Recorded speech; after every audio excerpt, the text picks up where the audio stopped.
Nelson મંડેલાએ કહ્યું હતું કે શિક્ષણ એ સૌથી શક્તિશાળી હથિયાર છે જે તમે દુનિયાને બદલવા માટે ઉપયોગ કરી શકો. આજે આપણે એજ્યુકેશનના મહત્વ અને ભવિષ્યમાં કરિયરની પસંદગી કેવી રીતે કરવી જોઈએ તે વિષય પર ચર્ચા કરીશું. મિત્રો, કરિયર પ્લાનિંગ એ દરેક વિદ્યાર્થીના જીવનમાં સૌથી મહત્વપૂર્ણ ભાગ હોય છે, જે વિદ્યાર્થીને તેમની શક્તિઓનું વિશ્લેષણ કરવા, તેમની આકાંક્ષાઓને સમજવા અને ભવિષ્યમાં વ્યૂહાત્મક યોજના બનાવવા માટે તેમને મદદરૂપ થાય છે. તમારા અંદર રહેલી શક્તિઓ અને જુસ્સાને ઉજાગર કરીને તમારા સપનાને હકીકતમાં પરિવર્તિત કરવાનો શ્રેષ્ઠ સાધન એટલે કે કરિયર પ્લાનિંગ. આજના ખાસ મહેમાન છે શ્રી બિપિનભાઈ ખંડવી, કે જે જીનિયસ એકેડેમી કોચિંગ સેન્ટરના ફાઉન્ડર અને કરિયર કાઉન્સેલિંગમાં નિષ્ણાત છે. તેમની અનોખી શિક્ષણ પદ્ધતિ અને વિદ્યાર્થી પ્રત્યેની પ્રતિબદ્ધતા તેમને શ્રેષ્ઠ માર્ગદર્શક તરીકે સ્થાન અપાવ્યું છે. શ્રી બિપિનભાઈ ખંડવીના માર્ગદર્શનનો પ્રભાવ એ છે કે તેમના કોચિંગ સેન્ટરમાંથી નીકળેલા ઘણા વિદ્યાર્થીઓ આજે બેંક, હાઈકોર્ટ, તલાટી, સચિવાલય, રેલવે અને અન્ય સરકારી નોકરીઓમાં ઉચ્ચ હોદ્દા પર છે. તેઓએ અલગ અલગ ટીવી ચેનલોના માધ્યમથી કરિયર કાઉન્સેલિંગ માર્ગદર્શન આપ્યું છે અને ગુજરાત સરકારની સ્પર્ધાત્મક પરીક્ષાઓ માટે ગુજરાતી અખબારમાં લેખો પણ લખે છે. શિક્ષણ ક્ષેત્રે તેમની મહત્વાકાંક્ષાઓ જાગૃત કરવા તેઓ અમદાવાદ અને આસપાસના વિદ્યાર્થીઓને નિઃશુલ્ક કારકિર્દી માર્ગદર્શન પણ આપે છે.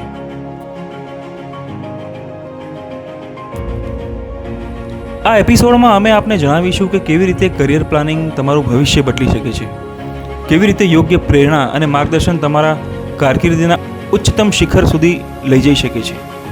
અને સાથે સાથે જણાવીશું કે જીનિયસ એકેડેમી કોચિંગ સેન્ટર શરૂ કરવા પાછળ બિપિનભાઈ ખંડવી તેમના જીવનમાં શું શું પડકારોનો સામનો કર્યો, શૂન્યથી શરૂઆત કરીને સફળતાના શિખર સુધી પહોંચવાની તેમની પ્રેરક મુસાફરીમાં તેમણે કેટલો સંઘર્ષ કર્યો અને શું શીખ્યા. તો ચાલો સાંભળીએ તેમની સક્સેસ જર્નીની કહાની તેમના જ શબ્દોમાં, કે કેવી રીતે તેમને અડગ સંકલ્પ અને સમર્પણથી આજે તેમની આ સંસ્થા સફળતાના મકામ પર પહોંચાડી છે. મારું નામ સોલંકી રિદ્ધિ પ્રકાશભાઈ છે. મારા બોર્ડમાં 81.63% આવેલ છે, જેથી મને જીનિયસ એકેડમી દ્વારા મારી સંપૂર્ણ ફી પરત કરવામાં આવી. કહેવાય છે કે શિક્ષણ એ માત્ર એક ડિગ્રી નથી, તે એક પાયો છે જેના દ્વારા તમે તમારા ભવિષ્યનું નિર્માણ કરી શકો છો અને જે આપને દરેક સપનાઓ પૂરા કરવાની હિંમત આપે છે. નમસ્કાર મિત્રો, સ્ટાર્ટઅપ સ્ટોરીઝના નવા અંકમાં આપ સૌનું હાર્દિક સ્વાગત છે. આપણી સાથે જોડાયા છે જીનિયસ એકેડેમીના ફાઉન્ડર શ્રી બિપિનભાઈ ખંડવી. બિપિનભાઈ, આપનું હાર્દિક સ્વાગત છે આજની ચર્ચામાં. Thank you. મિત્રો, સ્ટાર્ટઅપ સ્ટોરીઝ ટીમ તરફથી હું છું રવિ પારેખ. મારી સાથે જોડાયા છે શ્રી પ્રવીણભાઈ નાયર, કે જે સ્ટાર્ટઅપ સ્ટોરીઝ ટીમના કો-હોસ્ટ છે. પ્રવીણભાઈ, હું આપને રિક્વેસ્ટ કરીશ કે તમે આજની ચર્ચા પ્રારંભ કરો. થેન્ક યુ રવિભાઈ. હવે બિપિનભાઈ નમસ્કાર, welcome to our channel startup stories. Bipin sir, હું એકચ્યુઅલી મારું નેટિવ કેરલા છે, બટ મને ગુજરાતી થોડુંક આવડે છે અને હું પ્રયત્ન કરીશ કે આજે જે કવર આપની જોડે વાત કરીશ એ ગુજરાતીમાં કરીશ, મારાથી બને એટલે ટ્રાય કરીશ. સો સૌથી પહેલાં સવાલ મારો એ છે કે જીનિયસ એકેડેમીનું શરૂઆત કરવાનું આપને કેવી રીતે મનમાં આવ્યું અને આ કરવામાં આપને શું શું મુશ્કેલી આવી. એના ઉપરાંત અમે આપની લાઈફના સક્સેસ જર્ની વિશે થોડુંક જાણવા માંગીએ છીએ. અમારા દર્શકોને થોડુંક જણાવશો પ્લીઝ? સ્ટાર્ટઅપ સ્ટોરીઝમાં મને આમંત્રણ આપ્યું એ બદલ આપનો આભાર વ્યક્ત કરું છું. નાયરભાઈ, આપણે જે પ્રશ્ન પૂછ્યો એની શરૂઆત તો ત્યાંથી થાય છે કે ધોરણ 12 મેં શરૂ કર્યું. શરૂ કર્યા પછી સમજો કે એની એક્ઝામ્સ પૂરી થઈ. એક્ઝામ્સ પૂરું થયા બાદ કોલેજ સ્ટાર્ટ થયું. કોલેજ સ્ટાર્ટિંગની સાથે સાથે દરેક વિદ્યાર્થીનો એક એવો ગોલ હોય છે કે ભાઈ કોલેજની સાથે કંઈક નવો અભ્યાસક્રમ કંઈક શરૂ કરે. અને એ દરમિયાન મારા એક મિત્ર કે જે કોમ્પ્યુટર ક્લાસમાં જતો હતો, તો એ મિત્રે મને કહ્યું કે ભાઈ અહીંયા કોમ્પ્યુટર ક્લાસમાં હું જાઉં છું, તો ચાલ તું પણ શું છે કે આ એક સ્ટાર્ટ કરી દે. તો પછી હું પણ એની સાથે કોમ્પ્યુટર ક્લાસીસમાં મેં એડમિશન લીધું. કોમ્પ્યુટર ક્લાસીસમાં એડમિશન લીધું એટલે હું કોમ્પ્યુટર શીખતો ગયો. પછી ત્યાં જે મેડમ હતા રેખાબેન, તો એમને મને થોડું પુશઅપ કર્યું અને પછી ધીમે ધીમે મારું જે પ્રેઝન્ટેશન હતું, જે શીખવા માટેનું એ ખૂબ સારું હતું. તો રેખાબેને મને એક મોકો આપ્યો કે ભાઈ હું પણ જે વિદ્યાર્થીને જે ભણાવી લેતો હોઉં, તો તું પણ ત્યારબાદ એ વિદ્યાર્થીનો કોઈ પણ પ્રશ્ન હોય તો એમનો સોલ્યુશન તું લાવજે. એટલે એ દરમિયાન મેં ધીમે ધીમે વિદ્યાર્થીઓને ભણાવવાનું શરૂ કર્યું અને એમ જતાં મારી કોલેજની એક જર્ની કમ્પ્લીટ થઈ. ત્યારબાદ કોલેજ પૂર્ણ કર્યા બાદ મેં અમદાવાદ મ્યુનિસિપલ કોર્પોરેશનમાં કોમ્પ્યુટર ઓપરેટર તરીકે મારી જોબ સ્ટાર્ટ થઈ. કોમ્પ્યુટર ઓપરેટર તરીકે જોબ સ્ટાર્ટ કરી, 5 વર્ષ ફિક્સની જોબ હતી. ત્યારબાદ થયું કે 3 વર્ષ મેં જોબ કરી, પરંતુ ક્યાંક ને ક્યાંક મને એવું લાગતું હતું કે જે કોમ્પ્યુટર ક્લાસની અંદર મને જે દરેક વિદ્યાર્થીઓ કે જે કદાચ મારાથી પણ મોટી ઉંમરના હતા, તેઓ મને સર કહીને બોલાવતા હતા, તો આ જોબમાં મને એટલું સેટિસ્ફેક્શન લાગતું નહોતું. તો જેથી મને એમ લાગ્યું કે ના, ચલો કે આવું કંઈક કરવું જોઈએ. અને ત્યારબાદ મને વિચાર આવ્યો કે ચલો કોમ્પ્યુટર ક્લાસની શરૂઆત કરીએ. ત્યારબાદ મેં ધીમે ધીમે જોબની સાથે સાથે પાર્ટ ટાઈમ પોતાના કોમ્પ્યુટર ક્લાસ શરૂ કર્યા. શરૂઆતમાં ઘણો બધો સંઘર્ષ થયો વિદ્યાર્થીઓને લાવવા બાબતનો કે વિદ્યાર્થીઓના એડમિશનો બાબતનો, પરંતુ ધીમે ધીમે જે જર્ની શરૂ થઈ તો તેમાં મને ખરેખર ખૂબ જ સફળતા મળી, અને જેને આજ દિન સુધી સમજો કે હું ખૂબ જ સારી રીતે નિભાવી રહ્યો છું. સરસ. બિપિન સર, આપની સ્ટોરી તો રિયલી ઇન્સ્પિરેશનલ હતી. તમે એક સરની વાક્ય જોઈને તમારે એટલો મોટું સ્ટેપ લીધું અને આજે આ લેવલ પર પહોંચ્યા છો. હવે એક ક્વેશ્ચન છે બિપિન સર, આપે કમ્પ્યુટર ક્લાસીસ પછી કોમ્પિટિટિવ એક્ઝામ્સ અને ટ્યુશન ક્લાસીસ તરફ આપનું ધ્યાન ગયું છે, તો હવે કરવાનું ધ્યેય શું હતું? જી નાયરભાઈ, એકચ્યુઅલી કોમ્પ્યુટર ક્લાસ શરૂ કર્યા પછી મારે લગભગ 7-8 વર્ષ થયા, અને થયું એવું કે ગવર્મેન્ટ્સની ઘણી બધી જગ્યાઓ બહાર પડી, વેકેન્સીઓ ગવર્મેન્ટ્સે ઘણી બધી ડિક્લેર કરી. ત્યારબાદ અમે સામાજિક રીતે એક વિદ્યાર્થીઓ માટે ક્લાસીસ ચલાવતા હતા, અને ત્યાંનું મેનેજ હું પોતે જાતે કરતો હતો, અને એમાંથી થોડું ઘણું શીખ્યો, ઘણો ખ્યાલ આવ્યો. પછી એવું લાગ્યું કે જો આ ફિલ્ડને આપણે હજુ પણ આગળ લઈ જઈએ, કારણ કે લાઈફમાં જો આગળ આવવું હોય તો કંઈક આપણે અપગ્રેશન કરવું પડશે કોમ્પ્યુટર ક્લાસમાંથી. તો પછી મને વિચાર આવ્યો કે અત્યારે ગવર્મેન્ટ્સની જે વેકેન્સીઓ આવી રહી છે, બેન્કિંગની અને સ્ટેટ ગવર્મેન્ટ્સની, સેન્ટ્રલ ગવર્મેન્ટ્સની ખૂબ જ ભરતીઓ વર્ષ 2012થી શરૂ થઈ અને આજ દિન સુધી સતત સમજો કે ચાલુ છે. તો પછી મને એવો વિચાર આવ્યો કે આના ક્લાસીસ સમજો કે આપણે કરી શકીએ છીએ. ત્યારબાદ મેં સારામાં સારા ફેકલ્ટીઝ હાયર કર્યા કે જેઓ સ્પીપામાં પણ ટ્રેનિંગ આપવા જતા હતા, અને ત્યારબાદ સમજો કે મેં આ સ્પર્ધાત્મક પરીક્ષાની શરૂ કરી. એક વિદ્યાર્થીઓની ભણાવવાથી શરૂઆત કરી હતી અમે, અને ત્યારબાદ ધીમે ધીમે વિદ્યાર્થીઓ વધતા ગયા, અને અત્યારે હાલ મારા 380થી વધુ વિદ્યાર્થીઓ હાઈકોર્ટ, તલાટી, સચિવાલય, PSI, કોન્સ્ટેબલ, બેન્કિંગ વિવિધ ગવર્મેન્ટ્સની અંદર અત્યારે હાલ જોબ કરી રહ્યા છે. અને વિચાર આવ્યો કે ભાઈ હવે એકેડેમિક ટ્યુશન ક્લાસ તરફ કેમ ધ્યાન દોર્યું. તો ટ્યુશન ક્લાસ તરફનું ધ્યાનમાં એવું હતું કે જ્યારે અમે સ્પર્ધાત્મક પરીક્ષાની તૈયારીઓ કરાવતા હતા, તો સ્પર્ધાત્મક પરીક્ષાની તૈયારીઓમાં વિદ્યાર્થીઓને બેઝિક જે ગણિત હોવું જોઈએ, બેઝિક જે હિસ્ટ્રીનું જે જ્ઞાન હોવું જોઈએ, બેઝિક સાયન્સનું જે નોલેજ હોવું જોઈએ, બેઝિક એટલે ગણિતમાં જે કેમ કે એમને ટેબલ્સ ફાવવા જોઈએ, ઘડિયા જેને આપણે કહીએ છીએ, વર્ગ આવડવા જોઈએ, સ્ક્વેર, ક્યુબ્સ આવડવા જોઈએ, ઘન. બેઝિક ફંડા જ સમજો કે એમના ક્લિયર નહોતા, બરાબર. કારણ કે વિદ્યાર્થીઓ જ્યારે એકેડેમિકની અંદર જ્યારે ભણતા હોય છે ત્યારે થાય છે એવું કે માત્ર સારા માર્ક્સ લાવવા માટે જ ભણતા હોય છે, અને ક્યાંક ને ક્યાંક સ્કૂલમાં અને ટ્યુશનમાં પણ આ જ પ્રકારની માહિતી અમને શેર કરવામાં આવે છે. ક્યાંક ને ક્યાંક વાલીઓને પણ એ જ બાબતનું હોય છે કે ભાઈ કે બેટા સારા માર્ક્સ લાવજો, પરંતુ ભણવું શા માટે એની કોઈ પ્રોપર એમને ગાઈડન્સ મળતું હોતું નથી, જેના કારણે થાય છે શું કે વિદ્યાર્થીઓનું બેઝિક જ તે લેવલ એક ડાઉન રહેતું હતું. ત્યારબાદ અમને વિચાર આવ્યો કે જો આ વિદ્યાર્થીઓને આપણે બેઝિક 6ઠા 7મા 8મા ધોરણથી જો સ્પર્ધાત્મક પરીક્ષાઓ શું છે, અથવા તમે જે ભણો છો, તમે જે ઇતિહાસ ભણ્યા, ભૂગોળ ભણ્યા, સંસ્કૃત જે ભણ્યો છો, બરાબર, જે તમે ડિફરન્ટ ટાઈપ્સનું જે બધું ભણો છો, તો આ મેથેમેટિક્સ છે, આ સાયન્સ છે, આ હિસ્ટ્રી છે, આ જીઓગ્રાફી છે, આ બધી જ બાબતો શું છે કે તમે જ્યારે હાઈકોર્ટ, તલાટી, સચિવાલય, PSI, કોન્સ્ટેબલ, એટલીસ્ટ હું તમને કહું કે જે એશિયાની સૌથી ટફેસ્ટ એક્ઝામ્સમાંથી જે કહેવાતી હોય છે યુપીએસસીની પરીક્ષા, તો યુનિયન પબ્લિક સર્વિસની જે પરીક્ષા હોય છે, એ IAS, IPS, IRS, IFS total જે 24 ડિપાર્ટમેન્ટ હોય છે એના માટે લેવાતી હોય છે, તો એ એક્ઝામ્સ પણ તમે ક્રેક કરી શકો છો, કારણ કે એમાં પણ 5 થી 12 ધોરણનો જે અભ્યાસક્રમ હોય છે એ જ આવતો હોય છે. અને જો બાળકોને નાનપણથી જ જો આ બાબતની ખ્યાલ આવે તો એઓ પોતે ધ્યાન લગાવીને એને વાંચશે, એને સમજશે, તો જેથી શું થશે કે જ્યારે સ્પર્ધાત્મક પરીક્ષાની જ્યારે એને તૈયારી કરવાની હશે તો એનો બેઝ ફંડા ક્લિયર હશે. અને અમે આ જ મુહિમથી અમે આગળ વધ્યા, અને અમારા ત્યાં જે પણ વિદ્યાર્થીઓ એડમિશન લે છે એને અમે સમજાવીએ છીએ, એને શીખવાડીએ છીએ. કોઈ પણ ગવર્મેન્ટ એક્ઝામ્સની પરીક્ષાઓ લેવાઈ હોય તો એ પેપર અમે એમને બતાવીએ છીએ કે જો તમે જે આ ભણો છો, તમે જે આ ઇતિહાસ ભણ્યા, તમે આ જીઓગ્રાફી ભણ્યા, તમે આ જે સાયન્સ જે ભણો છો, તમે જે આ મેથેમેટિક્સ ભણો છો, તમે જે આ રિઝનિંગ ભણો છો, એ બધી જ બાબતો આ સિવિલ સર્વિસની પરીક્ષામાં પણ પૂછાય છે. તો તમે આને શું છે કે ખાલી માત્ર ને માત્ર ગોખણપટ્ટીની દ્રષ્ટિએ ધ્યાનમાં ના લેતા, તમે એને સમજવાની દ્રષ્ટિએ ધ્યાનમાં લેશો તો આગળના ભવિષ્યમાં તમને આ બધી જ બાબતો તમને કામમાં લાગશે. અને આ જ પ્રકારે અમે આ બાબતોમાં પણ ખરા અંશે સફળ થયા.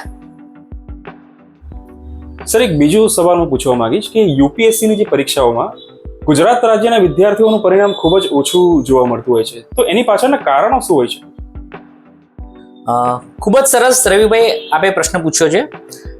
હું આપણા પ્રશ્નમાં જણાવવા માંગીશ કે ગુજરાત રાજ્યના જે વિદ્યાર્થીઓ હોય છે એવું નથી કે અન્ય રાજ્યોની સરખામણીમાં એ લોકોનું લેવલ ડાઉન હોય છે કે ઓછું હોય છે, એ લોકો ભણતા નથી, પરંતુ ક્યાંક ને ક્યાંક એવું લાગે છે કે જે અવેરનેસ હોવી જોઈએ એ અવેરનેસ પ્રોપર ગુજરાતમાં નથી. કારણ કે અન્ય રાજ્યોમાં આપણે જોઈએ કે 3 આંકડામાં એમનું પરિણામ આવતું હોય છે, જ્યારે ગુજરાત રાજ્યમાં 2 આંકડામાં પરિણામ આવે છે.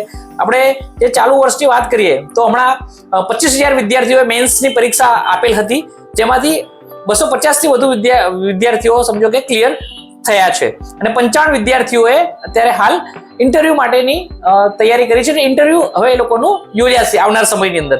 તો વિદ્યાર્થીઓ તૈયારી નથી કરતા, એનું પાછળનું કારણ એ છે કે ગુજરાતમાં અન્ય રાજ્યોની સરખામણીમાં બીજા બધા પણ જે નોકરી ધંધો જે આપણે કરતા હોઈએ છીએ એમાં સ્કોપ વધારે રહેલા હોય છે. પરંતુ આપણે એ પણ જણાવી દઈએ કે યુપીએસસીમાં જો પાયાથી બાળકને સમજાવવામાં આવે, કારણ કે આપણે ગુજરાતમાં થાય છે એવું કે આપણે કોઈ પણ બાળકને આપણે કહીએ કે તું શું બનવા માંગે છે, તો આપણે કહીએ કે ડોક્ટર બનવા માંગુ છું, એન્જિનિયર બનવા માંગુ છું, વકીલ જજ બનવા માંગુ છું, સરકારી નોકરી મેળવવા માંગુ છું. પણ સરકારી નોકરીમાં કઈ તો કે બેન્કિંગમાં જવા માંગુ છું. આ તરફનું સમજો કે દરેક લોકોનું હોય છે. ટ્યુશન ક્લાસીસમાં કે સ્કૂલમાં યુપીએસસી વિશે કે સિવિલ સર્વિસ એક્ઝામ વિશે યોગ્ય માહિતીનો અભાવ હોય છે. આવા સેમિનારો યોજાતા નથી અને આ બાબતમાં અવેરનેસ આવે એટલા માટે હું છેલ્લા ઘણા વર્ષોથી આ બાબતે અમે પ્રયત્નો અમારી ટીમ કરી રહી છે કે ગુજરાતમાં સારામાં સારું પરિણામ આવે અને આવનારા સમયમાં જેમ વિશ્વની અંદર જેમ ધંધામાં પણ ગુજરાતીઓનો ડંકો વાગી રહ્યો છે, તો યુપીએસસીમાં પણ ગુજરાતનું સારામાં સારું રિઝલ્ટ આવે અને ગુજરાતના વિદ્યાર્થીઓ દેશમાં અને દુનિયામાં એક પોતાની સેવા આપી શકે તે માટેનો એક પ્રયત્ન રહેલો છે.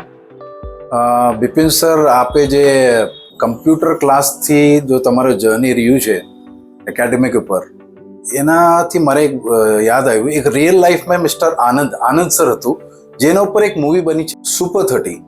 મને આપણા જે ડિસ્કશન થયું એના ઉપર મને એ યાદ આવી ગયું કે તમે કેવી રીતે તમારા સ્ટુડન્ટ્સને મોટિવેટ કરીને આ સ્તર ઉપર એને મોટિવેટ કરીને યુપીએસસીના પાસ કરવા સુધીના એને એ લોકોને ઇન્સ્પાયર કરો છો. તો it's really good. I really appreciate that.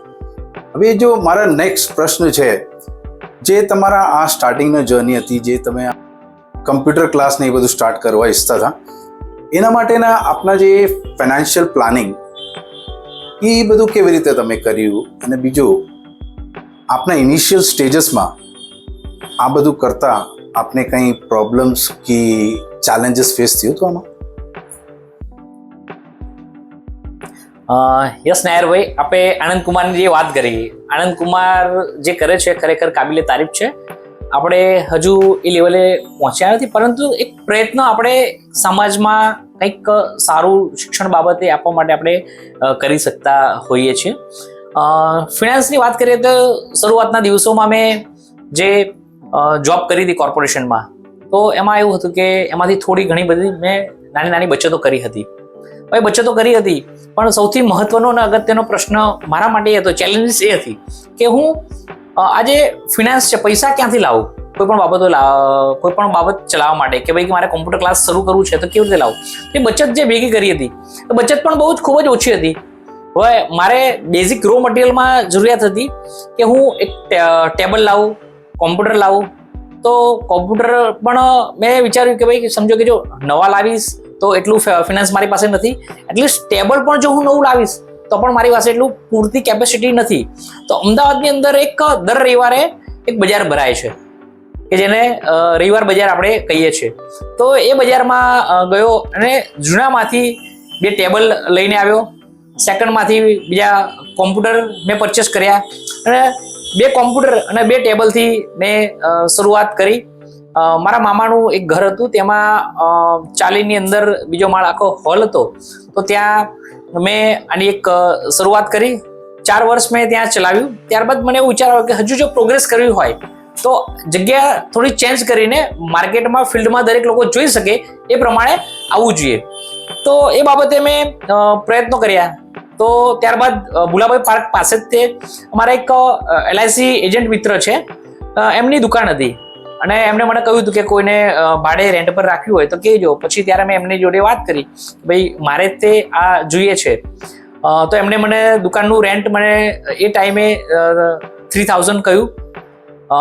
મેં વિચાર્યું, મેં કીધું 3000 3000 તો હું આપી શકું એવી પરિસ્થિતિ હાલ મારી પાસે નથી.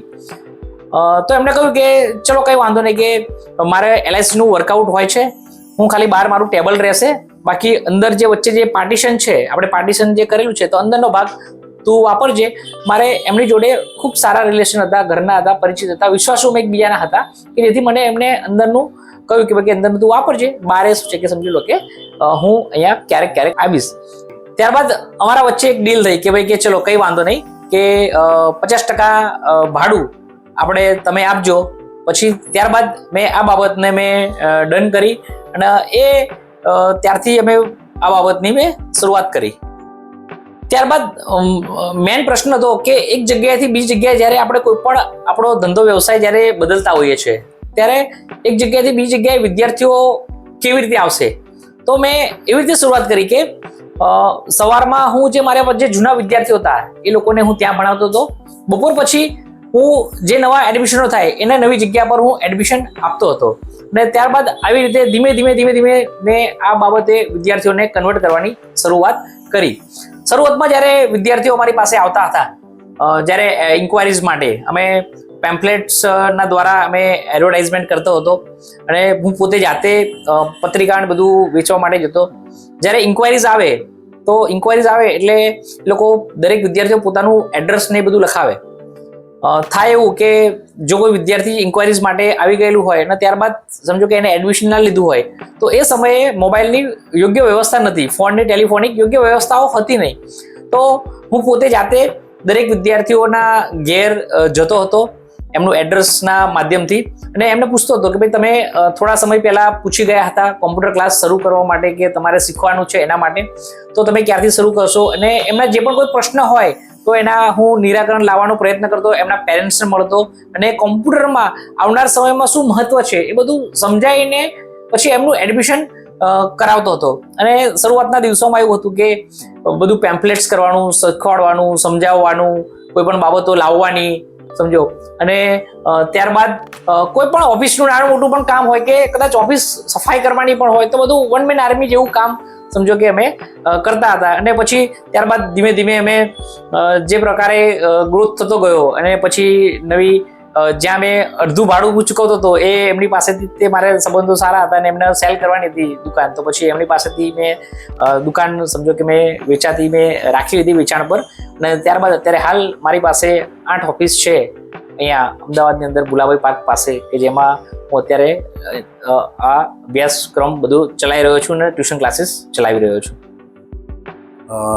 બિપિન સર, ઘણું બધું તમે માહિતી આપી. ખરેખર હું તો બહુ જ ઇન્સ્પાયર થઈ ગયું તમારાથી, કે જે તમે લાઈફના નાના સ્ટ્રગલથી જો તમારા પેશનને તમે ફોરવર્ડ કર્યા છો. તમારા એક વિઝન હતા લાઈફમાં, જે તમારી સ્ટોરી મેં સાંભળી. તમારા એક વિઝન છે જે તમે અડધા રૂમથી શરૂ કરીને આજ 8 રૂમના એક મેઇન ટ્યુશન ક્લાસીસ અને અમદાવાદમાં 3 બ્રાન્ચીસ તમે શરૂ કર્યા. આઈ રિયલી એપ્રિશિએટ દેટ. હવે બિપિન સર, હવે આજે અમદાવાદ કહો કે ગુજરાત કહો, ત્યાં ઘણી બધી ટ્યુશન ક્લાસીસ છે. તો આપણા ક્લાસીસના એવી તો શું વિશેષતા છે જે આપણને બીજાથી ડિફરન્શિએટ કરી શકે? યસ નાયરભાઈ, જો ખાસિયતની વાત કરીએ તો જનરલી બેઝિકલી અમારા ત્યાં સમજો કે વિદ્યાર્થીઓ માટે પાણી, વોશરૂમ કે CCTVની આ બધી બેઝિક તો બધું છે જ તે સમજો.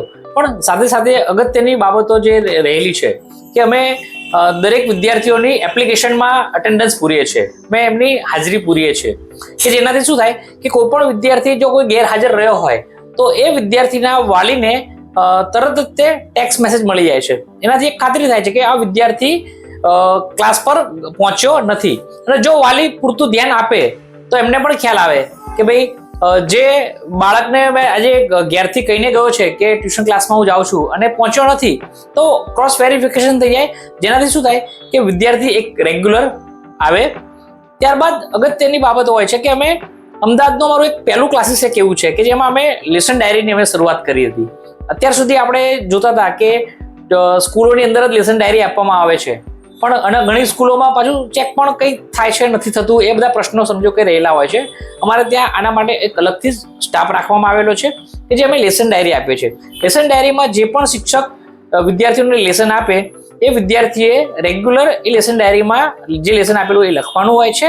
ત્યારબાદ અમે વાલીને પણ બોલાવીને જ્યારે એડમિશન માટે આવે છે ત્યારે અમે એમને કહેલું હોય છે કે તમારા વિદ્યાર્થીની લેસન ડાયરી તમારે રોજે માંગવાની, એમાં શું લેસન આપેલું છે એ તમારે જોઈ લેવાનું. ત્યારબાદ એ વિદ્યાર્થીએ લેસન કરેલું છે કે નહીં એ પણ તમારે માત્ર જોઈ લેવાનું. એમાં સાચું શું છે ખોટું શું છે એ તમારે એમાં જોવાનું નથી, ખાલી માત્ર એને કંઈ લખ્યું છે કે નહીં એટલું જ તમારે જોવાનું રહેતું હોય છે.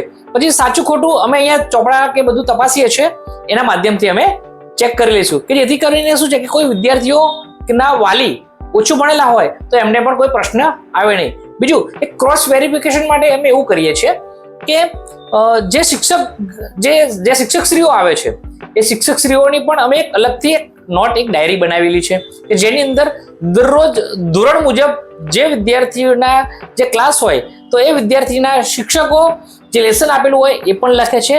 કારણ કે ઘણી વખત એવું થતું હોય છે કે વિદ્યાર્થીઓને લેસન કંઈક અલગ આપેલું હોય અને એ લખીને કંઈક અલગ આવેલા હોય, તો આ ક્રોસ વેરિફિકેશન માટે અમે શિક્ષકો પાસે પણ આ લખાઈએ છીએ. અને ખરેખર અમારી પાસે જે પણ શિક્ષક મિત્રો છે એ ખૂબ જ તારીફે કાબિલ છે કે જેઓ શું છે કે પોતાનું માનીને દરેક વખતે એમનું પોતાનું હોમવર્ક જે આપેલું હોય છે એ લખે છે. અને અહીંયા જ્યારે પણ અમે ચોપડાનો ચેક કરીએ છીએ, ચોપડા તપાસીએ છીએ, ત્યારે એ બંને ક્રોસ વેરિફિકેશન કરીને ત્યારબાદ જ તે અમે એની ખરાઈ કરીએ છીએ. અને જો કોઈ વિદ્યાર્થીએ અધૂરું લેસન કરેલું હોય કે લેસન બાકી હોય તો અમે એ વિદ્યાર્થીઓને અહીંયા બેસાડીને લેસન પૂરું કરાવીને ત્યારબાદ જ ઘેર મોકલે છે. અને આ બધી જ બાબતોની જાણ અમે વિદ્યાર્થીઓના વાલીઓને અગાઉથી જ અમે કહી દીધેલી હોય છે. ત્યારબાદ અગત્યની બાબતો આપણે કહીએ તો અમારી પાસે એક પ્રોજેક્ટરની પણ વ્યવસ્થા છે. વિદ્યાર્થીઓનું માઇન્ડ જે હોય છે એ શું છે કે જ્યારે જુએ છે અને સાંભળે છે, જ્યારે બંને વસ્તુ એક સાથે કરે છે તો એને યાદ રહેવાની જે ક્ષમતા હોય છે સાયન્ટિફિક રીતે એ વધી જતી હોય છે. તો અમે વિદ્યાર્થીઓને પ્રોજેક્ટરની પણ વ્યવસ્થા કરાવીએ છીએ કે જેથી પ્રોજેક્ટરના દ્વારા અમે અમુક બાબતો એમને સમજાવતા હોઈએ છીએ કે ભાઈ કે તમે જે ભણો છો એમાં આ રીતે છે, તો એના માઇન્ડમાં વિઝ્યુઅલ થાય છે. કારણ કે કોઈક મૂવી જોવા કોઈ વિદ્યાર્થી ગયું હોય તો એને તરત જ યાદ રહી જાય છે, કોઈ સોંગ સાંભળતું હોય તો એ તરત યાદ રહે છે, જ્યારે ભણવાની વાત આવે તો એને જલ્દી યાદ રહેતું નથી. તો એની જે મેથડ છે તો એ મેથડમાં આપણે જો સુધારો કરીએ તો ચોક્કસથી વિદ્યાર્થીઓનું યોગ્ય અને સરસ સારું પરિણામ આવે છે. વિદ્યાર્થીઓનું પરિણામ સારું લાવવા માટેના 3 કારણો હોય છે. જો વિદ્યાર્થી રેગ્યુલર આવે તો, વિદ્યાર્થી રેગ્યુલર લેસન કરે તો, અને જો એ રેગ્યુલર ક્લાસમાં પરીક્ષા આપે તો. અમે અહીંયા પરીક્ષા પણ અમારે ત્યાં રેગ્યુલર લેવામાં આવે છે. અને એ જે વિદ્યાર્થીઓના જે પણ માર્ક્સ આવેલા હોય તો એ વિદ્યાર્થીઓના વાલીને એનો પણ ટેક્સ્ટ મેસેજ કરવામાં આવે છે. અને જે પેપર આપેલું હોય છે, જે પણ માર્ક્સ આપેલા હોય છે, એમાં બીજા દિવસે જ્યારે વિદ્યાર્થી આવે તો એ વિદ્યાર્થીને વાલીની પેરેન્ટ્સની સાઇન પણ કરાવી લેવાની હોય છે. જેનાથી શું થાય કે દરેક પેરેન્ટ્સ જો પ્રોપર આ બાબતોમાં પણ જો થોડા સજાગ રહે, બેટા આટલા માર્ક્સ આવે છે, શું કારણ છે.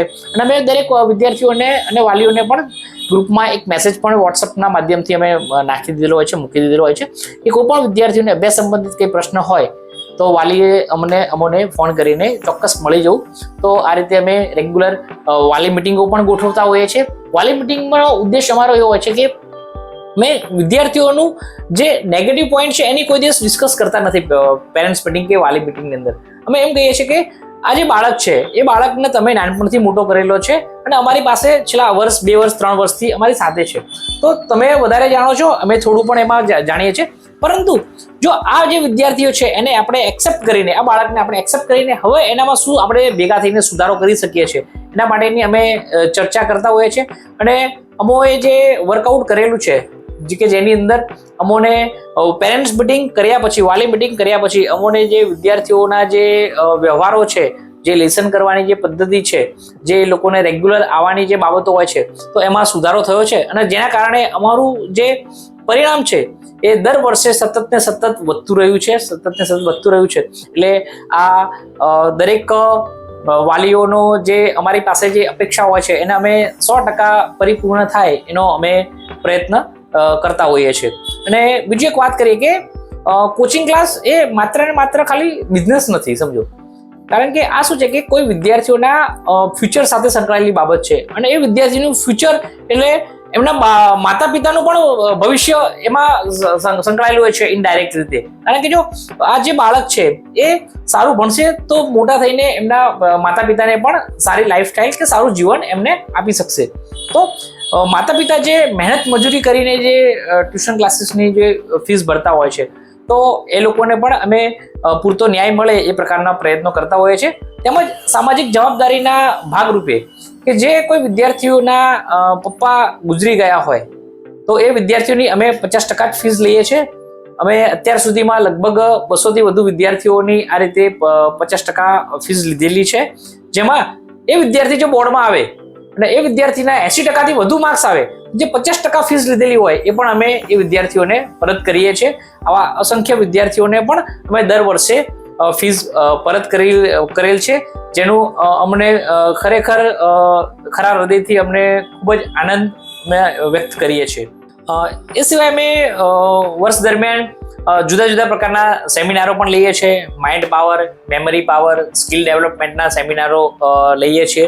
એ સિવાય પણ અમે કોઈ એક એક્સપર્ટ ફેકલ્ટી કે જે ખરેખર જે તે ફિલ્ડમાં એક્સપર્ટ છે તો એવા વ્યક્તિઓને પણ અમે બહારથી બોલાવીને એક સારી 3 સ્ટાર 4 સ્ટાર 5 સ્ટાર હોટલમાં અમે પ્રોગ્રામ સમજો કે રાખીએ છીએ કે જેનાથી વિદ્યાર્થીઓને એક પ્રોપર એક વાતાવરણ પણ મળી રહેતું હોય છે.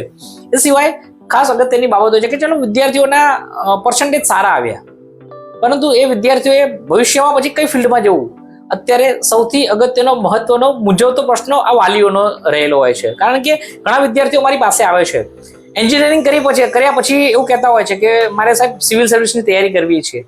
તો ત્યારે એમને કહીએ કે ભાઈ તમારે શું બેકગ્રાઉન્ડ છે, તો કે સર મારું એન્જિનિયરિંગ કરેલું છે. તો ત્યારે અમે કહેતા હોઈએ છીએ કે સિવિલ સર્વિસ જો તમારે આ ફિલ્ડમાં આવવું હતું તો એન્જિનિયરિંગ શા માટે કર્યું?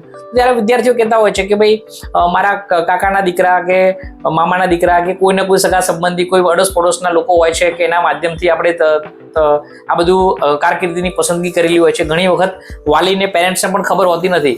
પેરેન્ટ્સ એમ જ માને છે કે ડૉક્ટર, એન્જિનિયર, વકીલ, જજ સમજો કે આ ફિલ્ડમાં જઈએ તો જ શું છે કે સારી કારકિર્દી બની શકે છે. પરંતુ આપણે સવારે ઉઠીએ, ટૂથપેસ્ટ લઈએ ત્યારથી રાત્રે સૂતા હોઈએ, ગુડ નાઇટ લગાવીએ ત્યાં સુધી જેટલી પણ વસ્તુ જોતા હોય છે દરેક ફિલ્ડની અંદર કરિયર બનેલું હોય છે. પરંતુ કરિયરના વિવિધ માધ્યમો હોય છે એ વિદ્યાર્થીઓને ખ્યાલ હોતા નથી, વાલીઓને ખ્યાલ હોતા નથી. આ બાબતે આપણે ગુજરાતની અંદર ખૂબ જ તે નિરસતા છે. તો આ બાબતે પણ અમે ખાસ કાઉન્સેલિંગ કરીને વિદ્યાર્થીઓને અલગ અલગ પ્રકારના જે કોર્સિસ હોય છે એની માહિતીઓ ખાસ આપતા હોય છે. કારણ કે આપણે જોઈએ છીએ કે કોઈ પણ વિદ્યાર્થીઓને જ્યારે ક્રિકેટ મેચ કે IPL ચાલતી હોય ત્યારે એના મગજમાં એક જ વસ્તુ ચાલતી હોય કે મારે તો ક્રિકેટર જ બનવું છે.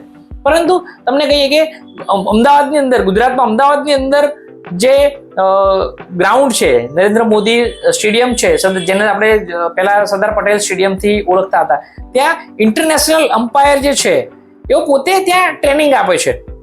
તો અમ્પાયરિંગ માટેના પણ કોર્સ હોય છે.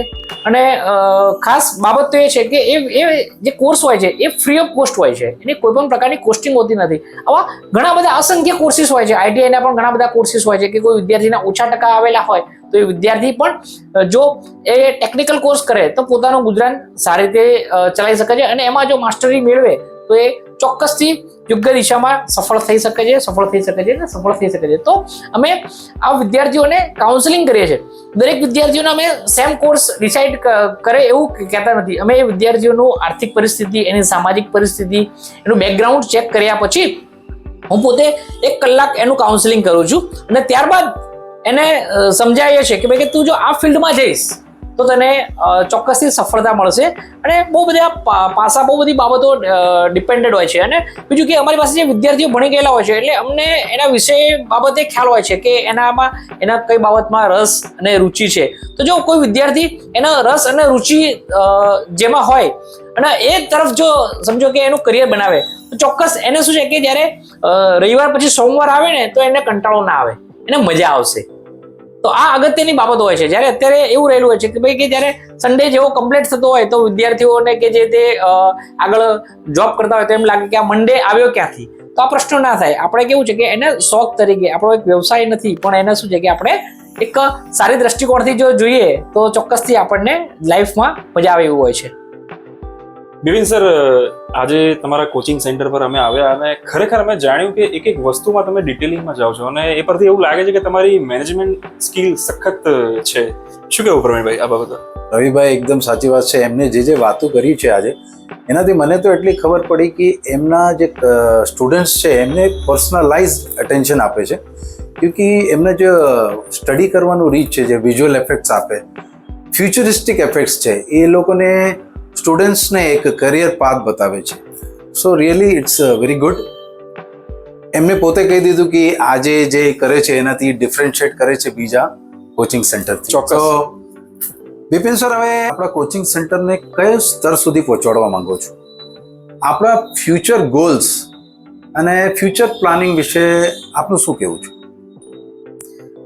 રવિભાઈ, મેનેજમેન્ટ વિશે વાત કરીએ તો જીવનમાં માત્ર ને માત્ર ચોપડીનું જે જ્ઞાન હોય છે એ જ મહત્વનું હોતું નથી.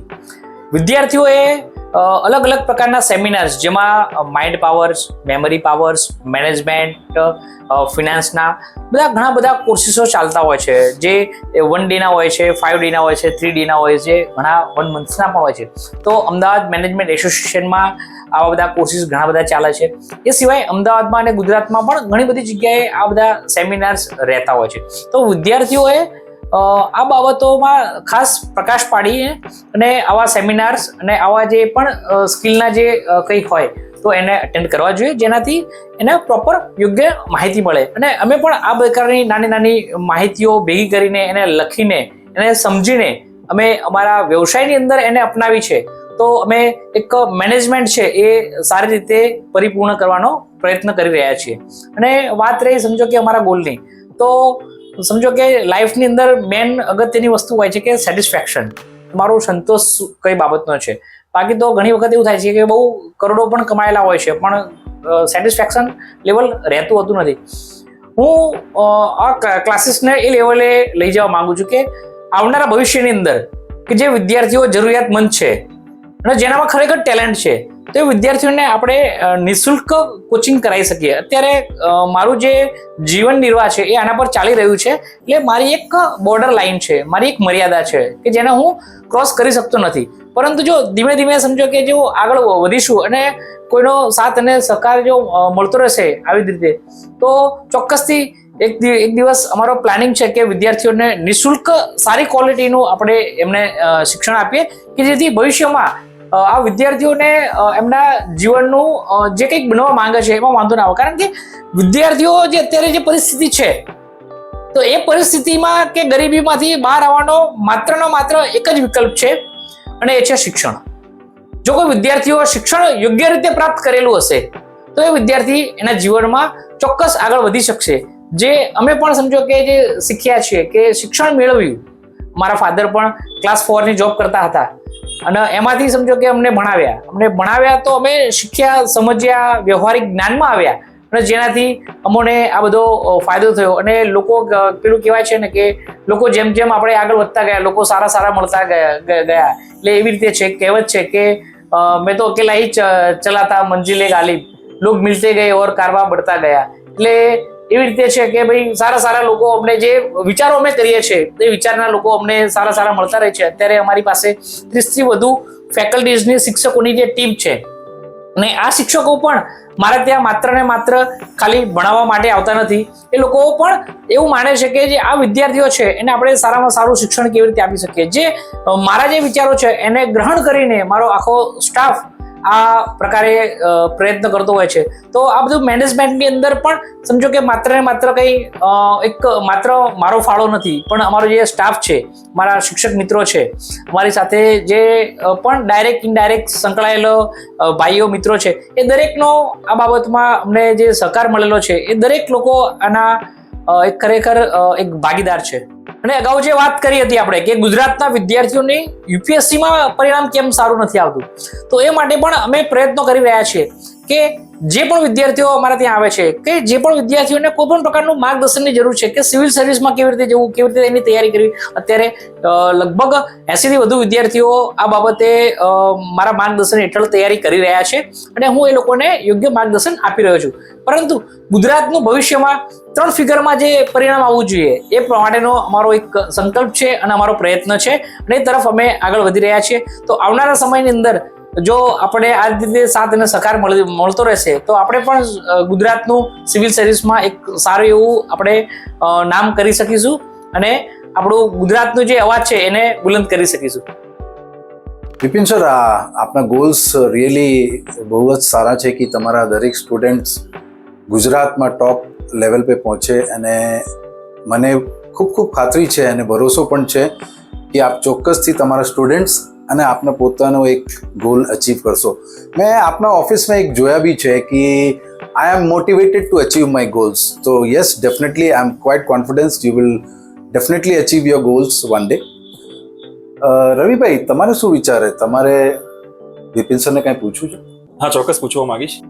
બિપિન સર, એક વાત પૂછવા માંગીશ કે વિદ્યાર્થીઓ માટે તમારો શું કોઈ ખાસ મેસેજ તમે આજે આપવા માંગશો અમારા ખાસ એપિસોડના માધ્યમથી? ચોક્કસ રવિભાઈ, વિદ્યાર્થીઓ માટે એટલું કહીશ કે જ્યારે વિદ્યાર્થી ભણતા હોય ત્યારે સ્કૂલ કે કોલેજમાં જતા હોય તો રેગ્યુલર એમને જવાનું રાખવું જોઈએ. વિદ્યાર્થીઓને જ્યારે શિક્ષક ભણાવે છે ત્યારે એમને સમજણ પડે છે, પરંતુ એમને આવડશે ક્યારે? જો વિદ્યાર્થી ઘેર જઈને પ્રેક્ટિસ કરશે તો જો દરેક વિદ્યાર્થીઓ જો રેગ્યુલર પ્રેક્ટિસ કરશે અને રેગ્યુલર એ ટ્યુશન ક્લાસ કે સ્કૂલમાં જશે તો એ વિદ્યાર્થીનું ધાર્યું પરિણામ આવશે અને એ પરિણામ આવ્યા બાદ જ્યારે વિદ્યાર્થી ધોરણ 12ની પરીક્ષા પૂર્ણ જ્યારે કરતા હોય છે ત્યારે જે કોલેજનો જે માહોલ હોય છે તો એ માહોલમાં આવી જતા હોય છે, એના રંગમાં શું છે કે વિદ્યાર્થીઓ રંગાઈ જતા હોય છે. પણ જો 3 વર્ષ દરમિયાન તમે તમારી લાઈફને એન્જોયની સાથે સાથે જો તમે સમયનો યોગ્ય દિશામાં યોગ્ય ઉપયોગ કરશો તો સફળતા તમને ચોક્કસ મળશે. કારણ કે હાલમાં વિદ્યાર્થીઓ માત્ર ને માત્ર પુસ્તકનું જ્ઞાન મેળવતા હોય છે, પરંતુ જ્ઞાન મેળવવા માટે હું એવું કહીશ કે તમે ધ સિક્રેટ મૂવી જુઓ અથવા એની પુસ્તક પણ છે એ વાંચો, સાયકોલોજી ઓફ મની વાંચો કે પૈસા તમે કેવી રીતે કમાઈ શકો છો, એની સાથે સાથે કેવી રીતે બનાવી શકો છો, એ પણ લાઈફમાં બહુ જ ઇમ્પોર્ટન્ટ વસ્તુ રહેલી હોય છે. રિચ ડેડ પુઅર ડેડ આવી પુસ્તકો વાંચો કે જેની અંદર કે ગરીબ શા માટે ગરીબ છે, ધનિક શા માટે ધનિક છે. તો આ બધા પુસ્તકો વાંચવાથી તમારા માઇન્ડનું જે છે એ ડેવલપમેન્ટ થશે અને તમે જે ખૂબ ઊંચું વિચારતા થશો અને જેમ તમે વિચારશો એ પ્રમાણે સમજો કે તમારા લાઈફમાં સફળતા મળતી જશે. કારણ કે કહેવાય છે કે હમ જો સોચતે હો वो बन जाते हैं. તો આપણે જેવું વિચારીશું એવા જ આપણે બનીશું. જો સારું વિચારીશું તો સારા બનશું અને જો કોઈ નેગેટિવ બાબતોને વિચારીશું તો નેગેટિવ જ આપણે બનીશું. તો સારા મિત્રો કેળવો, સારા પુસ્તકો વાંચો અને એ પ્રકારના સારા વિડીયો સાંભળો તો તમે ચોક્કસ આ બાબતે સફળતા મેળવશો ને મેળવશો જ. જી ચોક્કસ બિપિન સર, હમ જો સોચતે હે વો બન જાતે, એ વાત ખૂબ જ સાચી છે અને સમય કોઈની રાહ જોતો નથી. તો દરેક વિદ્યાર્થીની એક આ હોવી જોઈએ કે સમયનો સદુપયોગ કરવો જોઈએ. અને છેલ્લે હું એક વાત પૂછવા માંગીશ કે સર, સફળતાનો ગુરુમંત્ર શું હોઈ શકે તમારી દ્રષ્ટિએ? રવિભાઈ, મારા મત મુજબ સફળતાનો મંત્ર હોય છે કે યોગ્ય નોલેજ અને સાહસ. દરેક વ્યક્તિ જો યોગ્ય નોલેજ અને સાહસ કરે તો ચોક્કસ પોતાના જે ધારેલા જે ગોલ હોય છે એના તરફ એ આગળ વધી શકતા હોય છે. એના માટે આપણે આઉટ ઓફ બોક્સ વિચારવું પડશે. આપણે જે કોઈક નાનું વિચારે છે એમાંથી આપણે ઉપર જે કહેવાય છે કે ચાંદ તરફ પણ આપણે જઈ શકીએ છીએ એ વિચારવું પડશે.